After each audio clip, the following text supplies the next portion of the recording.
the two of us made as a side project, and I'll explain how that all came to be. And the project we're talking about, as was just mentioned, is this.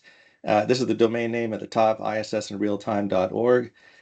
You're welcome to ignore me and go check it out, because that's why we're all here today, to learn about it.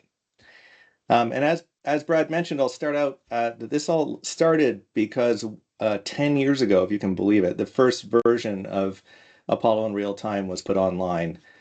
And Apollo in Real Time is a restoration of the Apollo missions that contains only primary historical material. So the concept here is let the mission speak for itself, put everything together into context.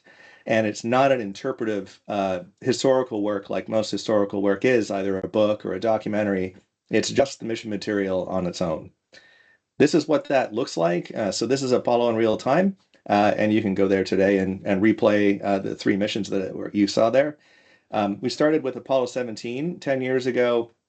And if I roll time forward, you'll see what it does. There's a timeline along the top that is showing what part of the mission you're in. And as words are spoken, a transcript scrolls along, video is playing, and as pictures are being snapped here, as they're taking pictures in front of the flag, they appear as they were taken. So the concept here is more like don't show a photo gallery of all the photos together and then just pick one. It's show when the photo was taken in the context of the rest of the mission. And really, I made this at the time because I wanted to make something that was fun and cool and was an interesting experience maybe for people, but I had no idea that anyone would want to go sit and listen to 300 hours of raw mission material on Apollo 17, but it actually had the opposite effect. It had people from all over the world loved this way of consuming this stuff because it was like they were a fly on the wall watching the mission unfold, right? And you don't have to watch all 300 hours of it. You can jump somewhere in the middle if that's what you'd prefer to do. I started hearing about it being used in classrooms, to give the next generation some idea of what it was like to experience the Apollo program when it happened.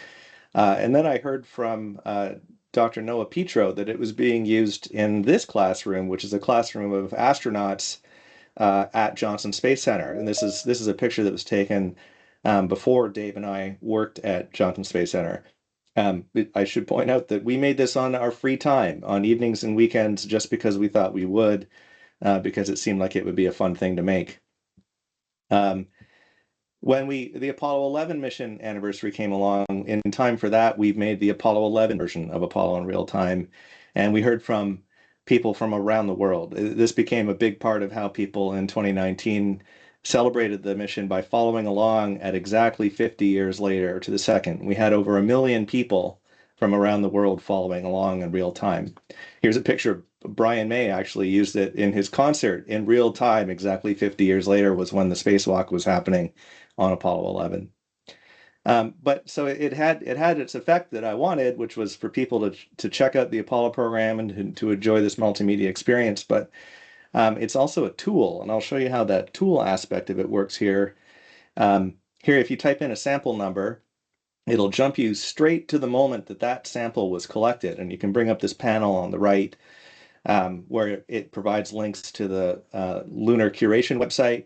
And the Lunar Sample Compendium, the information that's about that sample, all the research that's been done, every photo that's ever been taken of that sample, thin sections, and here you can see a list of all the academic papers that have ever been written that reference that sample number. And so the idea here was just what all post-mission data can we place in the context of that sample being collected?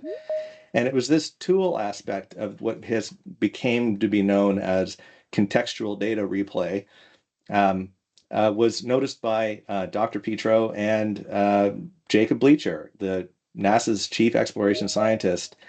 Both said, hey, listen, do you want to maybe come and help us manage our current mission data and maybe build the stuff so that we can make what you made on Apollo that took you 6 years to make Apollo 17 manually? What if we organized our data at NASA so that it just worked going forward? Would you come and help? And this was an unbelievable opportunity. So one of the first things we did was we started prototyping things of, what if we had this kind of system for the neutral buoyancy lab? So here's a few prototypes that we made for that.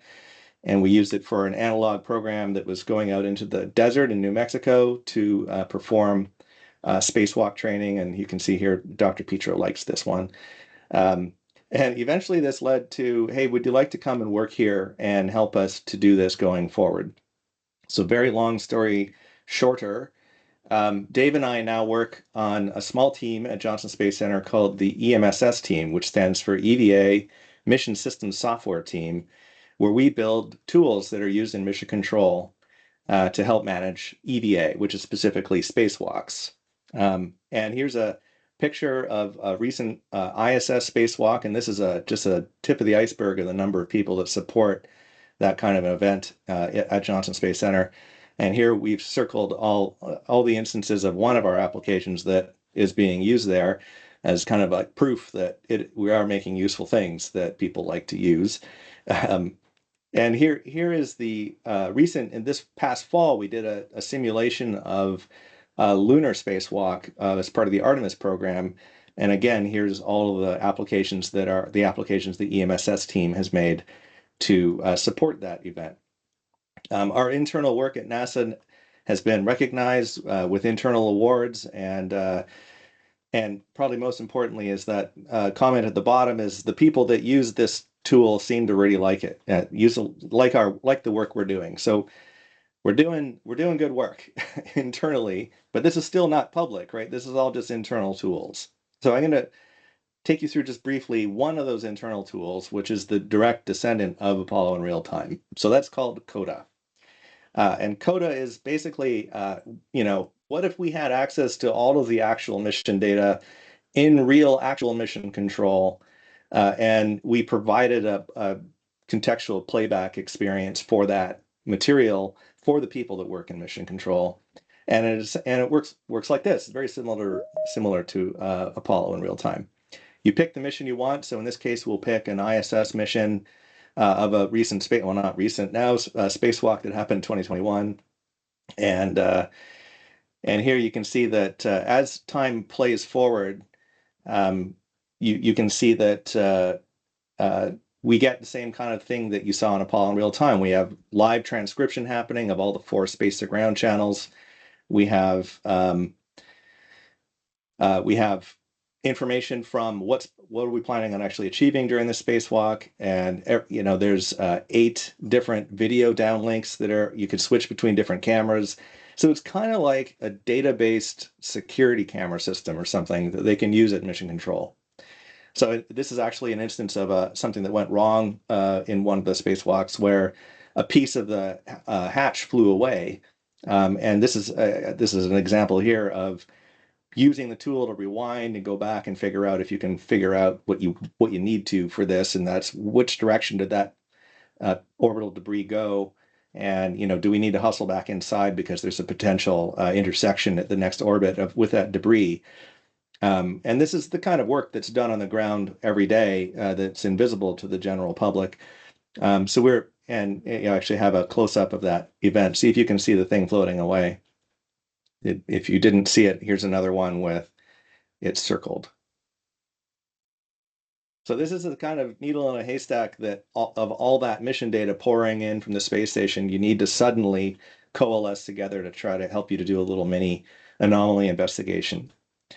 This tool is also used when we're doing training on the ground. So this is again from 2021. We call it an analog, where the crew are walking in this case Arizona, but there's a full complement of people in mission control acting as though they are in the simulation, as though this is happening on the moon, to train and get better at being flight controllers for lunar EVA. And CODA is the contextual data replay for that. And here's Artemis 1 that launched at the end of 2022 with all the mission data that we gathered from that mission all in context. So again, people that use this tool really like it. And this is the measure of success that we have on the team of, are we making useful things for the people that are doing these incredibly important and difficult jobs? But Dave and I were always, we came from the outside. We had made Apollo in real time, and we always thought, wouldn't it be cool if we could make Coda publicly available? And, wouldn't it be cool if we could make Coda publicly available? But there's a giant problem, and that is that the data that Coda draws from is, I mentioned earlier, is not cleared for public release. And that isn't because it's been deemed to be secret. It's because the default is that you don't export things unless you deliberately do so.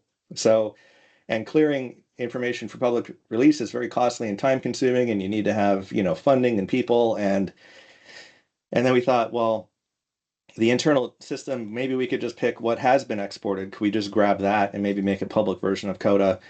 And it turns out that the data is not very consistently marked as to what has been exported previously. So we would run the risk of accidentally releasing stuff that hasn't been cleared through proper channels. And that is and there's a lot of NASA people here, I think, attending today, and you can all attest that we take great care in making sure that that doesn't happen. Um, so then what we thought, okay, well, that the answer is just no. So, well, what if we pretend we don't even work at NASA, like we did before, and we just use whatever we find on the internet? Because anything that's on the internet has been exported because it's on the internet. Um, so that then we're just kind of faced with a bunch of reasons to not do it again, which is, well, I mean, would that be even possible? Would it be any good? I mean, that's a tiny, less than 1% of the material that's in Coda would be on the internet, probably. Like, what are we even talking about here? And would NASA even want us to do this? Like, would it be something that would even fit into what NASA's plans are? And, anyway, there's a lot of ways that you can say no to yourself when you have an idea, right? And so we had a lot of no in my head anyway. Um, and we said, well, what if we do it as a side project on our own on evenings and weekends and using only stuff that we find on the internet? And essentially that made all the no reasons not to do it go away. Because if it was like terrible and no one wanted it, we wanted it. So why don't we just do it anyway? And it was like a great way to unblock ourselves from our own reasons to not do something. Um, we still faced a huge amount of problem though of like trying to do this is okay, great. So we're not beholden to anybody and we can just do it. But you know, the 25 years of data. I mean, if this is going to be done in time. This is about a year before the 25th anniversary of human occupancy on the International Space Station. We said to ourselves, can we make a compelling interface that's for 9,100 days? I mean, that's insane. Apollo 17 is 13 days, and it took 6 years of hand, massaging the data. What are we even talking about? So anyway, there's a lot of reasons that, again, these are going to be really insurmountable problems, and if any of these go wrong, we're just sunk and we're not going to be able to do it. So we started to take a inventory of like what's out there, what's on the internet, and it turned out there's a huge amount. And it's all spread in different areas. And of course, over 25 years, we're sort of measuring the evolution of the whole internet. If it's a 25-year long mission, 25 years ago, everybody was on dial-up internet. So, we wound up doing accidentally an audit of the history of the gathering of ISS historical material. And it turns out a huge amount of it is on the Internet Archive and is actively being added to every day by Johnson Space Center. That's where Johnson Space Center puts its publicly available material, which was a surprise to me. I would have expected it would have been on a NASA property, but they actually just release it all onto archive.org. Um, and and in and NASA.gov isn't designed to be an archive of historical data, even though I was trying to use it as such, because it's really a public affairs, type place where people can go find out about what NASA's doing. And then when every time the website gets redesigned, of course, there's going to be like a culling or a deletion of old stuff that no one cares about anymore. But I cared about suddenly, that I didn't care about before doing this. But it was like, hey, I need all the stuff that's before 2014 when a big redesign happened. And the only way to get that was through the Wayback Machine on archive.org, which are basically historical snapshots of old websites that don't exist anymore. It's like the history of the internet. And there was a ton of material in the Wayback Machine that I went and got. Anyway, so this was like the smattering of places, and we still didn't know if we had enough to make a compelling experience. And if you take all these different data sources and put them sort of on a timeline, it was like, okay, well, it's clearly going to always be like recent weighted is going to have the better stuff is recent, because that's where the more digital, high def multimedia stuff happened. Dial up internet stuff, not so much. But how do we even deal with this stuff? So the core concept had to be, we are not allowed to touch any of the data by hand, because as soon as you do that, you're sunk. You when this needs to be a repeatable pipeline process where, okay, we found this nook or cranny of where source data is. Can we write processes that feed it into a data format that then I can load into a multimedia experience, right? And this is just a list of them. I'm not going to go through them all, don't worry. But this is the idea here is you can hit go, run your computer for months, and at the end you will have all of the source data that is needed for ISS in real time. So it's a kind of a way of preserving it in itself, and that if any person can run this pipeline and recreate what we've made. So I just want to touch on a couple of interesting things. Is some of that data processing is very, very fuzzy, and that is that, so here's one example where we have audio. So it turns out Johnson Space Center dumps every day's space to ground comm audio in zip files on the Internet Archive for 4,900 days, like a lot. And what we wanted, though, was those utterance transcript items where you can kind of see what people are saying and read along, and it's all in different languages. Well, it turns out this is an AI solvable problem now, and we pointed this local model you can run called Whisper, and ran for 5 months of processing of all of that data, heating my home office with GPU watts. And also, there's another little detail here. I can use the articles that were written about what was going on in the space station every day to make this digest, it's called, which you can see in the inset there, that you then feed into the Whisper model to help it be better at transcribing what people are probably talking about on a given day. And there's now a unique digest for every single day of which there's articles. Um, and all intractable problems that you never would have been able to solve without AI. That's just not something you could ask even an army of interns to do, right? Here's another thing that would have been intractable. So it turns out there's about 60,000 photos that have been put on Flickr by Johnson Space Center as part of the human spaceflight program. And there's no metadata other than a caption. So this is a way to make an AI model read the caption, and then I just needed to determine, was this photo taken in space or was it taken on the ground? And I only wanted photos that were taken in space. And it turns out, here's an example of it, deliberating over one photo and deciding that it's a flight photo. So this one was taken in space. So I find this like use of the application of AI type solutions to these things that would have just been impossible to even conceive of trying to solve earlier. But again, this is all each of these are stages in that pipeline of data processing. So this resulted in a lot of data. We're talking about millions of photos. We're talking about, like I said, 4,900 days of space to ground comm. There's visiting vehicle comm. There's articles. There's information from Wikipedia, all piled together. You can even see here 41 million words in the English language were said on the International Space Station for the past 25 years. I find this kind of stuff really interesting. Okay, so now we have all the data in a digestible, workable format for a multimedia experience, but how the heck do you do this? Uh, so Dave went off and made some pretty inspiring, I found them very inspiring concepts, which are, what if it looked like this? What if it looked like that kind of thing? And so here's an early one that's like, what if it was this really futuristic looking dashboard that had, where's the space station, and in sync with the video and photos playing, and there are the 4Com communication channels on the left and the transcripts and everything. And here's another one with a more blocked out thing, and you can see the timeline starting to look like the Apollo in real time timeline at the top. So it was all about what would a day look like?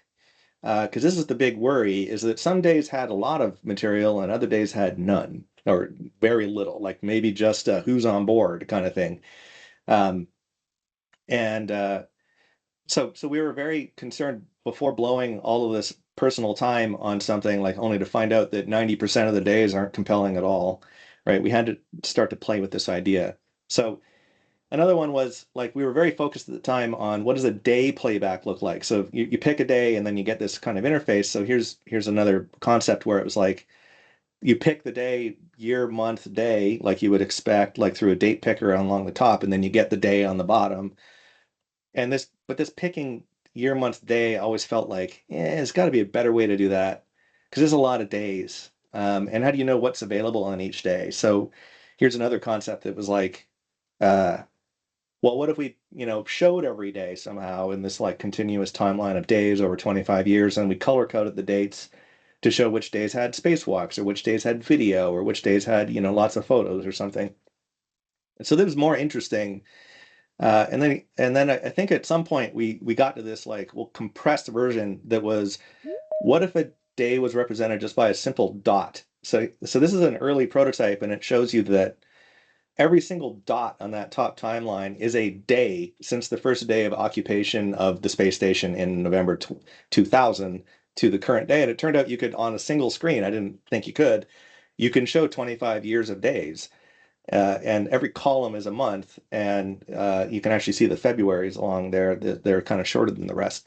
So it's like, okay, well, that gets locked to the top of the screen, and now we can worry about this layout and blocking based on the kinds of information that's available on each day. And you can tell the amount of worry that I had about that we're going to have days that are really awfully empty. Um, so then we started actually loading in that data after the pipeline had processed it, just throw it into this like black and white interface with no design. Is it compelling? Do you get that sense of being carried along on the mission the way that you do on Apollo in real time? And it turned out you did, especially with that the 4,900 days of calm, being able to listen to them do their work while you're actually seeing them snap their photos and you can see where the space station is, et cetera, on the globe. And it resulted in this idea of the day is compelling, that we're applying the design now. And then when we threw the day picker, we called it, across the years into a drop down, it really tied everything together. So I was very excited about this. It really felt like just a single dashboard, and you just happen to be looking at a certain day, which is a very deep part of this rabbit hole that's very wide and deep. Um, and then when you move your mouse over the days, you get the sense of the amount of achievement that the space station program is. Um, and it felt natural once we got there, but it was a long process to get to this and to get to this seemingly obvious destination of using a drop down to pick the day. So as I mentioned, this is available. All the source code for this and the data pipelines and the website are all available open source for anybody to download and check out. And we put this online in time. I'm happy to say it took about 10 months of evenings and weekends. Um, and we put this online in time for the 25th anniversary. And here it is, a little video of looking what that looks like. So here we are hovering along the days, and you can see who's on board and what vehicles are docked, and get a little preview of the good morning message that was sent on a given day. And then if you pick a day, well, maybe I'm not doing that yet. In the video, I'm saying, oh yeah, you can show which days have comm, which days have photos, which days had spacewalks, which days have video. You can see the videos are very front loaded there. And then search for when was Christina on board, for example, or when was Expedition X or Y on board. And then, we have these little bookmarks that are like really interesting needles we found in the haystack while we were doing the development of like, hey, did you see this cool photo of volcano erupting or something like that? So here I'm picking one of the EVA days where Christina was on board, and you can see Christina was there in the video for a second. So that was just a way to filter. I'm interested in spacewalk days where Christina was on board is a way you can now navigate across days. And then once you get in there, here it is with the timeline moving, and you can see the space station orbit being calculated, video being played back. And now I just skip to the next day where there is no spacewalk and a different layout. Um, anyway, you can see the challenge and it all coming together. It is a tremendously large website full of information. And just to briefly talk about the launch of it, it did get some attention. This was during the government shutdown, you guys might remember. So it was really kind of sad that the 25th anniversary of occupants on the space station wasn't celebrated to the level that it could have been. I think there was some celebration that was done a month later or so when the government was going again. So we were kind of the only show in town trying to talk about it because, again, this is a side project, so we could talk about it. We weren't part of the shutdown, but we also didn't get any of the benefit that would have come from perhaps NASA promoting it, right? Um, but I'll leave you with just one of the news items that was made about it that I thought was quite fun. So here's somebody talking about it on TV. Hello, Brad. Chris. Yes. You know, at night, I'm sitting around looking for story ideas for this segment. The other night, I ran across this website, and it's like, are you kidding me? It's Where have you been all my life? Really? ISS as an International Space Station. ISSinrealtime.org. That's the website.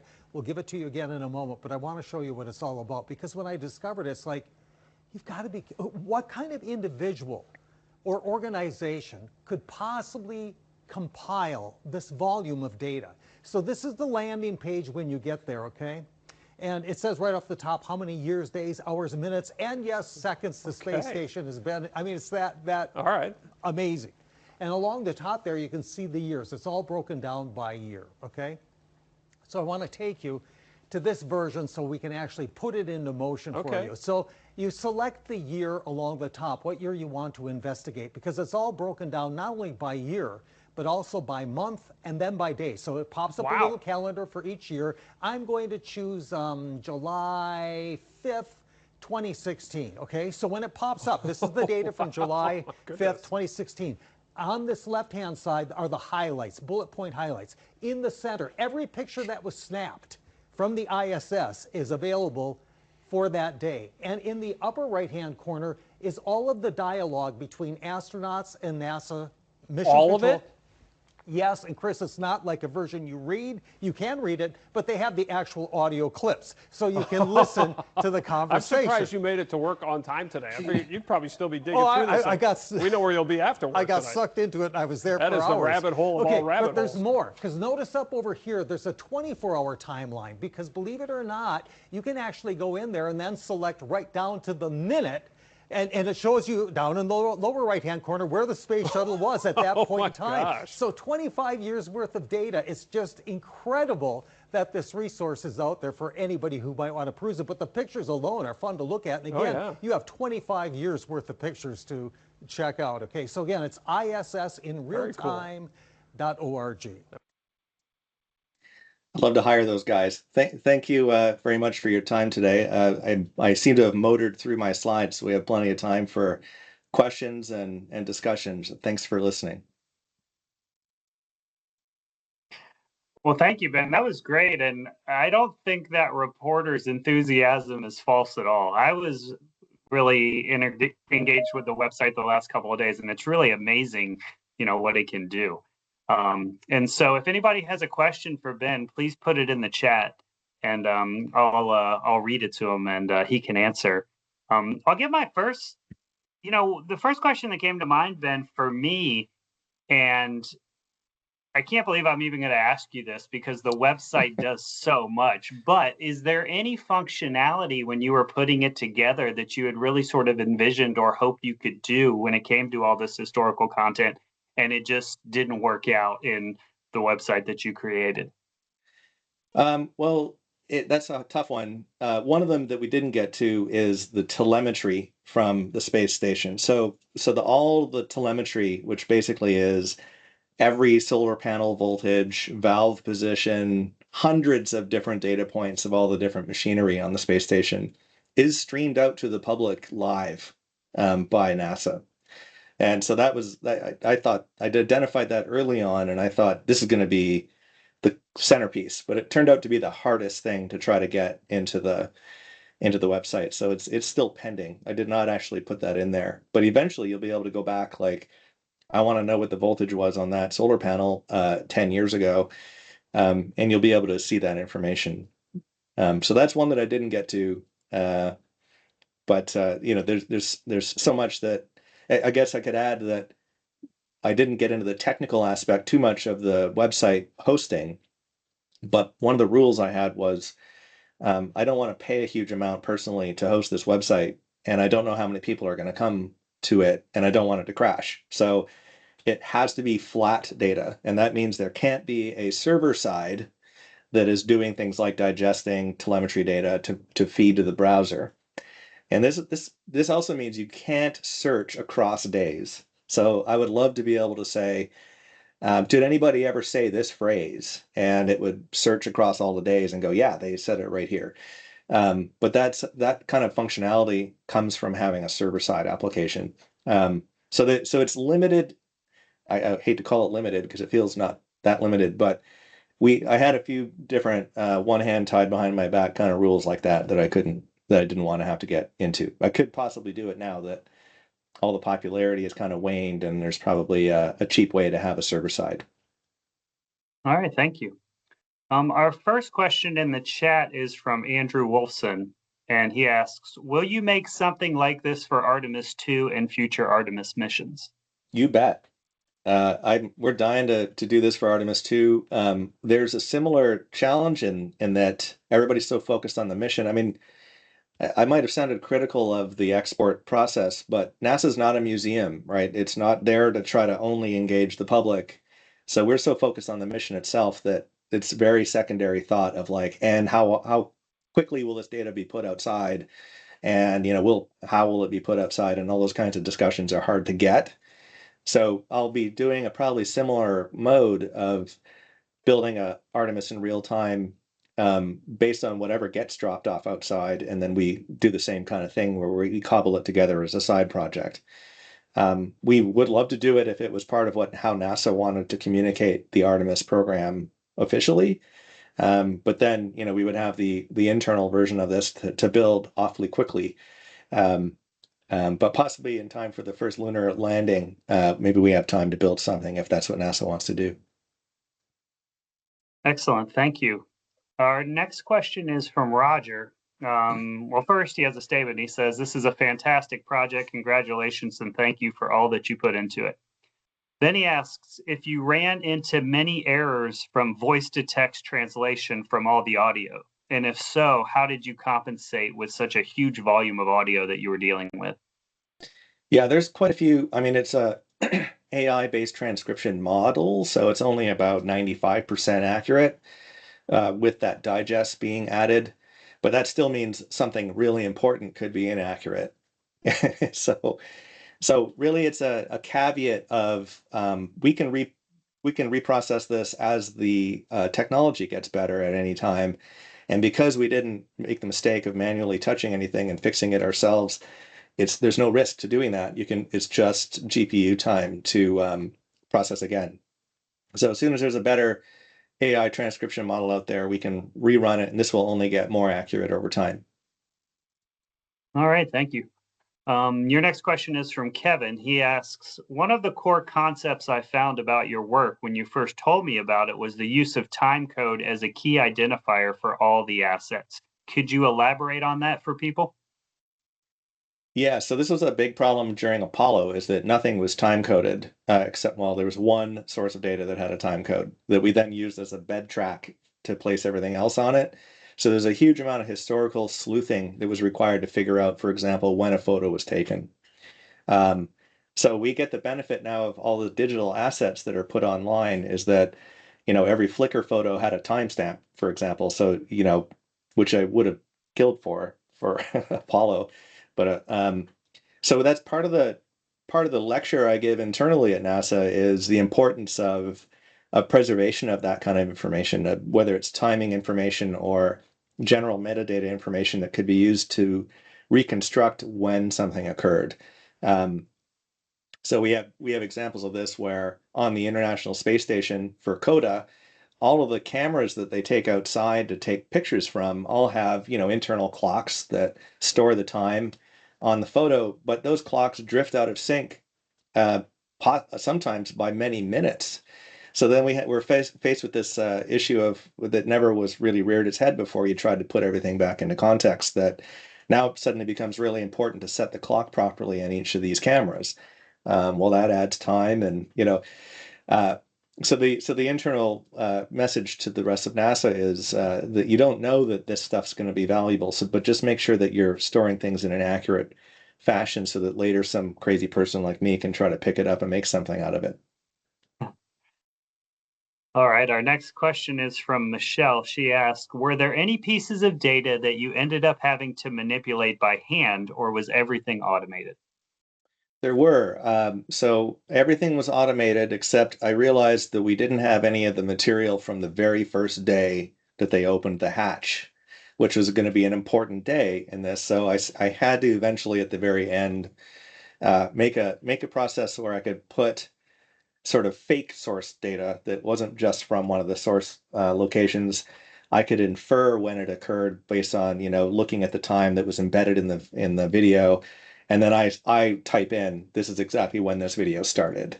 So there's, I think, only probably 5 or 6 assets out of the, whatever it was, 9 million assets that are in the website that I manually added. Now, we could crowdsource this, like, hey, does everybody want to start manually adding to the potluck here? Yeah, there's some pros and cons to that. I mean, I would love to be able to do that. Um, but I think the bigger thing would be, hey, could we just please someone snap their fingers and export everything that's in the online data system that we use for Coda? That would be a lot more beneficial than manually adding anything. All right, our next question is from Catherine. It's a two-part question. She asks, how do you ensure that the site does not become obsolete? And secondly, where and how is it hosted? Sure. It's so the site there's ways it can become obsolete and that it's a web application and eventually, it could have not as great compatibility for browsers going down in the future. I'm pleased to say that Apollo in real time still hasn't hit that and it's 10 years old. I haven't touched that code base. I'm quite embarrassed by that code base, frankly. It's not great, but it works. It's been worked for a long time. Um, so it's you care and feed for these applications. You do make sure you're going through and doing security scans and you're upgrading it along the way. And then to make sure the data doesn't become obsolete, I because we use the pipeline process, I just run it again, and it goes and finds whatever the latest stuff that's been written, the latest articles that have been written, the com that's been dropped off, and it grabs it, unpacks it, pipelines it through, transcribes it, and then publishes it. And now that happens in batches about every 2 weeks. That's about when Johnson Space Center uploads their stuff. It's a human process, right? For them, they're not streaming it out and publishing it. So there's all people involved everywhere. And I guess, one of those people hitting go on update the data today.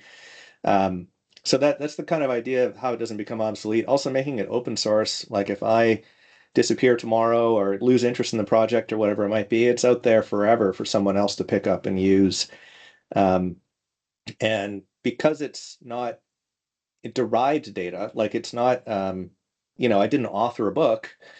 Um, it's always going to just be the source data itself that's speaking here. So I don't think that can become obsolete because by definition, it's the raw material, right? The interpretation can't be wrong over time or fall out of favor or anything like that. You're just looking at what really happened. No, Oh, and that's a you good asked, point. I'm sorry, you sorry. asked about hosting. It's hosted on the cheapest hosting I could find, uh, called at a place called Interserver, for something like $10 a month, and that's it. Thank you, Ben. Yeah, So I was just going to say that's your earlier point speaks to the archival nature of this of the website. Our next question is from Liam. It's a statement, but I think there's a question about functionality in here. He writes, trying to find the moments when our Space TV-1 payload was installed in Bishop Airlock, the end of August 2024, before being installed via ROBO on Argus US 11 on Bartolomeo. I haven't found anything yet, but I'm guessing I might not be going for the right search text. It would be amazing to get a full experience on how our payload was installed. So yeah, just I think that's a question about maybe searching for particular things on your website. yeah, and that's a great example of what would definitely be in Coda internally, because that's something that wouldn't be, why would public affairs pick it up and export it and put it out as a video or something. And I find footage that's just of the empty hallway on board for an hour, locked off camera shot, is valuable for the context here, but it's not valuable from a public affairs standpoint to put out. So, this is another example of when you're trying to just assemble context of the mission, stuff that you never would have thought was valuable becomes more valuable. And yeah, I think you need to know specific dates and times of when things happened. If you have any friends at NASA, they could probably look in Coda for you and see if they can spot what you want and then put that material through export for you. All right, thank you. Our next question is from Eric. He asks, what were the biggest challenges you had to overcome? Things like code, UI design? Well, I mean, I'll speak on behalf of Dave, and that I think the UI design was harder than the data processing because, I'm probably saying that also because it's not what I do. So I'm always impressed and mystified by Dave's genius, and he comes through with these design concepts. It's really something else, and we both make each other better, and we've worked on so many things together over the years that this is one of those times where this was a tough UI challenge. This was a harder UI challenge than the Apollo one, which required some invention there too. So yeah, that was the harder part. All right, so our next question speaks about the use of the data that the site offers. The question is, what kind of questions do you foresee future historians posing to these data that is housed on the site? Yeah, well, we do have the ability in the website. One of the functions is you can share a specific moment. So, and this is also a function that's in Coda, and it's really useful. You can go, oh, here's the moment that bolt was lost overboard or whatever, like at the video I showed you, and that becomes like a link in time. And so you're basically saying at this time with this view, so ISS in real time has the same thing. So if you're a historian, you want to reference something that you're talking about in an article, you can say, here, see for yourself. They start talking about it here, and click, and it will open on that day at that time and start playing. So I think it's more like a touch point of that moment in history, um, that you can use. Like as though you had the entire ISS program in your own security camera system that you could review and then reference as you went forward and did your historical work. Um, and I think that's the role that we try to play. It's like get out of the way of the original mission historical material and just provide direct experience of it. Yeah, and as a historian myself that's working on a project on NASA Earth resources, that was the first thing I did when I went to the site. Maybe this will help to answer the question from the perspective of a historian is, well, if I want to think about Earth resources and how it fits into the history that I'm working on, what data can I find on this site that helps me tell the Earth resources story and the NASA story that I'm looking for? So I think the site to me is really interesting in its searchability and functionality when it comes to looking for particular specific data points. I believe that's it, but I will read really quick something that David wrote in the chat for anybody that missed it, because it speaks to UI challenges in an earlier question. And David wrote, the biggest UI challenges were how do you let someone easily navigate every day through 25 years, and how do we lay out the materials each day, given each day has different materials? That was obviously very challenging. So I just wanted to read that. Yeah, there are 32 permutations of data that could be available for a given day. So we had to make 32 different layouts. And then we made this kind of layout selection engine based on like, is there video today, and was there an EVA today, etc.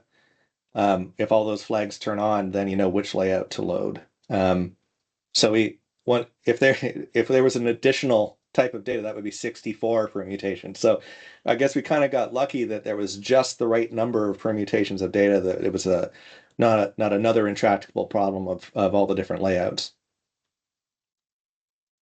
All right, thank you, Ben. We have two other questions. The next one is from Liam. He asks, is there any way we might be able to submit some curated Earth views from our camera payload to the archive? We could make the clips public domain, e.g. the 4K view we have of Starliner undock. Yeah, absolutely.